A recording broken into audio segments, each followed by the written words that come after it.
Hey everyone, we're going to dive into something that's, well, it's a huge deal for so many caregivers out there, managing Lewy body dementia. And we're going to zero in on the powerful things you can do without medication. Think of it as building a toolkit for compassionate, real-world care. So first, let's get right to the core challenge, the real dilemma here. If you're in the trenches caring for someone with LBD, you already know what I'm talking about. It's this constant roller coaster, right? You're dealing with these wild swings. One minute, it's hallucinations or anxiety. The next, it's muscle rigidity. So you reach for medication, hoping for some relief. And, well, sometimes the side effects feel like you're fighting a whole new battle. And this quote, wow, it just hits the nail on the head, doesn't it? It's this delicate, super frustrating balancing act. And if you've ever felt stuck in that place, caught between the disease and the treatment, I just want you to hear this. You are so not alone in that feeling. So that leads us to this really important question. What if the best tools in our toolbox weren't actually in a prescription bottle? What if we could shift our whole perspective? Instead of just searching for that one pill, what if we could build this incredible framework of care? One built on compassion, on routine, on the very environment around us. And that's exactly where this idea of a non-drug toolkit comes into play. Now look, this isn't about throwing medicine out the window entirely. Not at all. It's about building a really strong first line of defense. It's a proactive approach, an empowering one, that puts you, the caregiver, in the driver's seat to make a huge difference in your loved one's daily life. Okay, so let's look at this comparison because it really lays it all out. On one side, you've got the medication risks. We're talking about some pretty hazardous side effects, the potential to actually make symptoms worse. And honestly, sometimes the relief is pretty limited.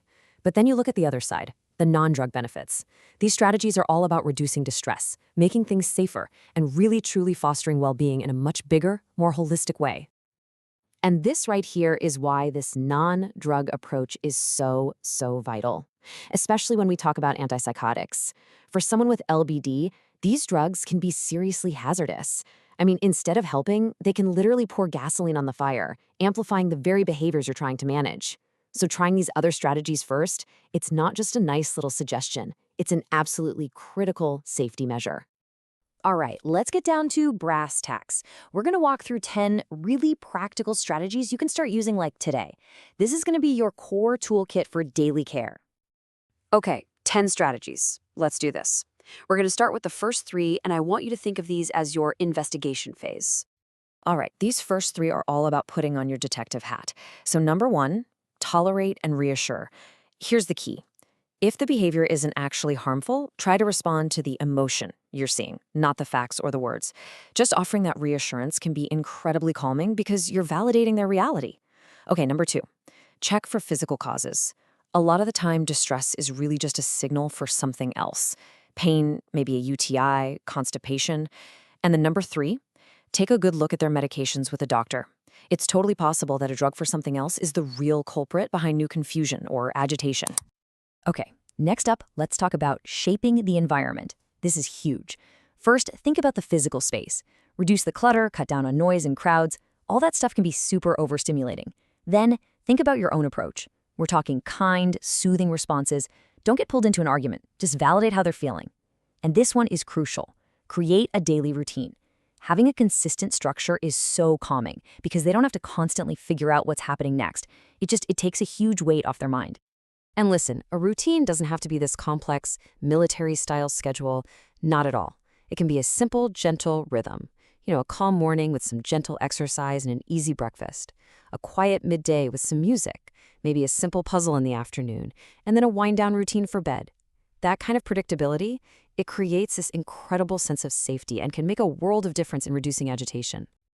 All right, let's move on to therapies and activities that can offer amazing support.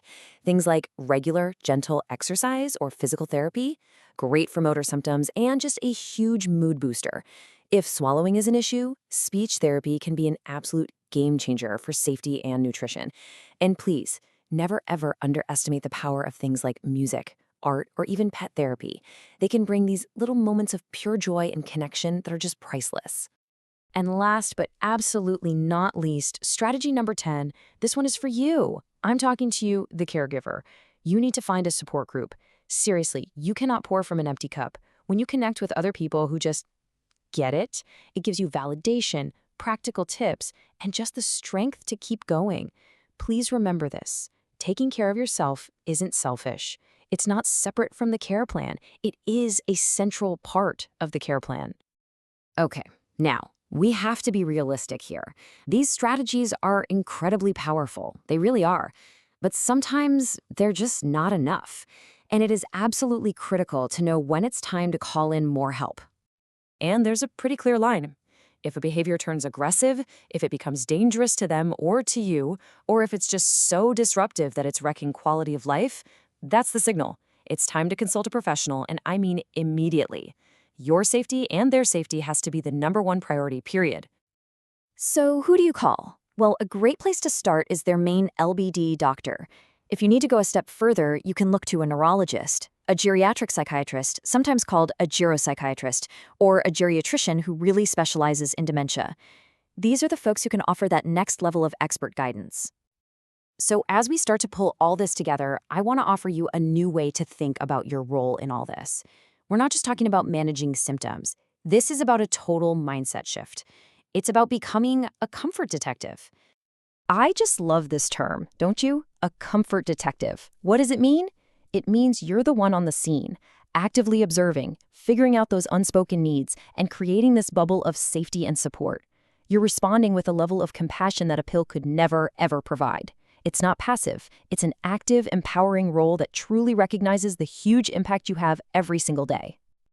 And when you think of yourself that way, it totally changes how you measure success, right? This isn't about finding some miracle cure. It's about celebrating the small, but honestly monumental victories. A few quiet moments, a shared smile that's real, a more restful night. Those are the things that define quality of life, for them and for you too. So I want to leave you with this one question. Just think about everything we've talked about. What is one small thing, I mean really small and manageable, that you can do today to create a moment of comfort? Maybe it's just clearing off one cluttered table, or putting on a favorite old song. Or maybe it's just taking one deep breath before you respond. The power to create that little moment of peace, it's right there in your hands. Thanks so much for joining me.